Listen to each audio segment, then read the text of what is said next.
Assalamualaikum warahmatullahi wabarakatuh. Kembali lagi dengan saya, Yuan Ros. Kali ini kita akan mempelajari materi tentang gelombang.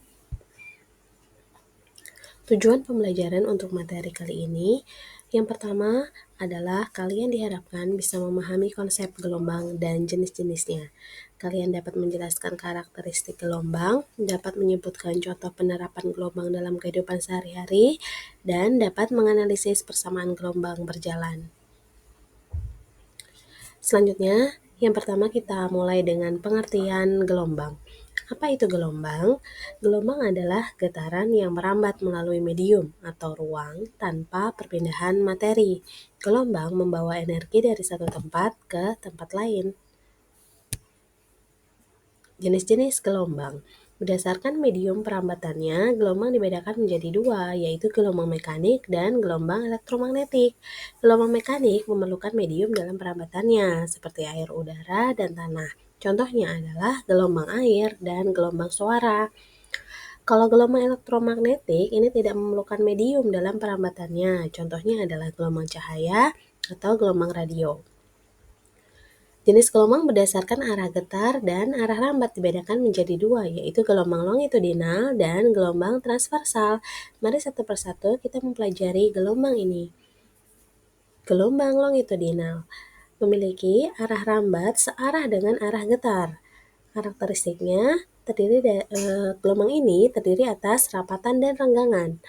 Contohnya adalah gelombang suara. Bisa dilihat dari gambar, ada rapatan dan juga ada renggangan.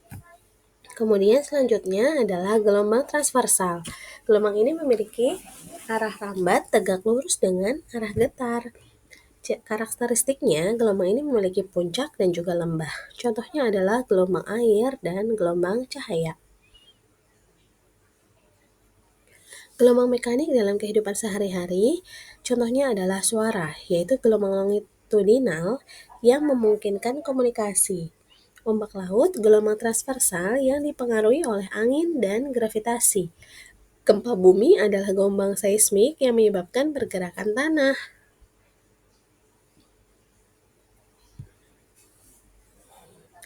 Contoh penerapan gelombang dalam teknologi, yang pertama sonar, menggunakan gelombang suara untuk mendeteksi benda di bawah air. Radar menggunakan gelombang elektromagnetik untuk mendeteksi objek. Fiber optik menggunakan gelombang cahaya untuk transmisi data yang cepat. Selanjutnya adalah karakteristik gelombang. Yang pertama adalah panjang gelombang atau lambda.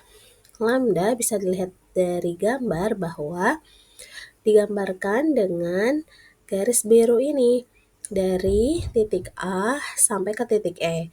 Atau juga lambda ini adalah jarak antara dua puncak atau dua lembah secara berturut-turut. Dua puncak berarti dari B ke F, dua lembah berarti dari A sampai E. Selanjutnya amplitudo, yaitu besaran simpangan maksimum. Jadi sampai titik dari bawah sampai titik B. Kalau frekuensi ini adalah banyaknya gelombang dalam 1 detik, dirumuskan dengan N per T. Kalau periode adalah waktu yang dibutuhkan untuk membentuk 1 kali gelombang atau 1 lambda. Periode dirumuskan dengan T per N. Hubungan antara frekuensi dan periode adalah bahwa F adalah 1 per T dan T adalah 1 per F. Selanjutnya adalah cepat rambat gelombang atau V, kecepatan perambatan gelombang. Dirumuskan dengan V sama dengan lambda dikali F atau V sama dengan lambda per T, di mana V itu adalah cepat rambat gelombang, satuannya meter per sekon, lambda adalah panjang gelombang, satuannya lambda, dan F adalah frekuensi, satuannya hertz, kemudian T adalah periode, satuannya sekon. Kemudian kita akan mempelajari gelombang berjalan. Jadi gelombang berdasarkan amplitudonya dibedakan menjadi dua, ada gelombang berjalan, ada juga gelombang stasioner atau gelombang diam. Nah, di sini kita akan mempelajari persamaan dari gelombang berjalan. Persamaannya adalah sebagai berikut, bahwa Y sama dengan A sin omega T plus minus Kx, di mana Y ini adalah simpangan, A adalah amplitudo, omega adalah kecepatan sudut, satuannya radian per sekon, dirumuskan dengan omega sama dengan 2πf atau omega sama dengan 2π per T. K adalah bilangan gelombang, dirumuskan bahwa K sama dengan 2π per lambda. Di sini ada plus minus. Plus itu jika arah rambat gelombangnya ke kiri, dan minus jika arah rambat gelombangnya yaitu ke kanan. Nah, untuk mencari kecepatan rambat gelombang, V-nya adalah dirumuskan dengan lambda dikali F. Kemudian lambda itu bisa kita uraikan hubungannya dengan K, bahwa lambda adalah 2π per K, sedangkan F hubungannya dengan omega, bahwa F itu adalah omega per 2π.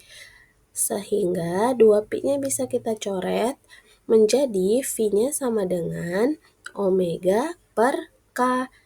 Jadi untuk cepat rambat gelombang bisa juga dirumuskan dengan rumus V sama dengan omega atau kecepatan sudut dibagi dengan bilangan gelombang.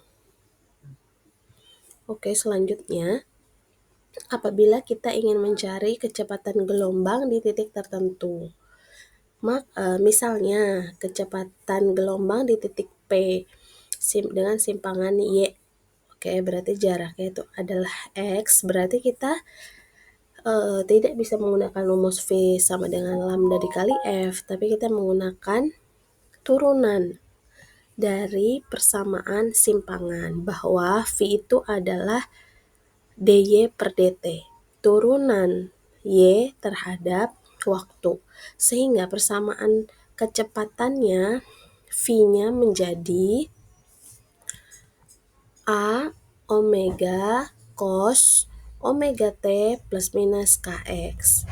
Kemudian selanjutnya, apabila kita mau mencari percepatan gelombang di titik P, berarti kita juga harus menurunkan persamaan kecepatan, bahwa A adalah dv per dt, turunan kecepatan terhadap waktu, sehingga A menjadi minus A omega kuadrat sin omega T plus minus Kx, dan bisa juga dipersingkat menjadi